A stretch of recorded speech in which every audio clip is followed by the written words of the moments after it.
నమస్కారం ఘంటారావానికి స్వాగతం. ముందుగా ప్రధాన అంశాలు. హైదరాబాద్ స్థానిక సంస్థల ఎమ్మెల్సీ ఎన్నికల్లో ఎంఐఎం గెలుపు 63 ఓట్లతో విజయ కేతనం.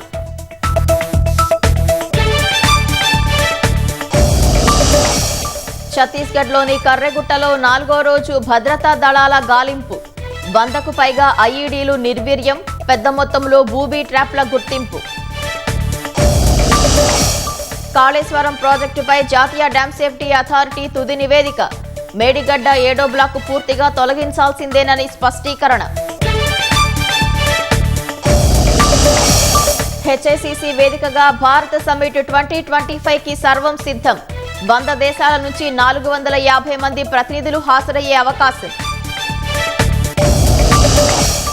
ఒప్పందాన్ని ఉల్లంఘించటం వల్లే సింధు జలాల నిలిపివేత. పాకిస్తాన్కు రాసిన లేఖలో స్పష్టం చేసిన భారత్.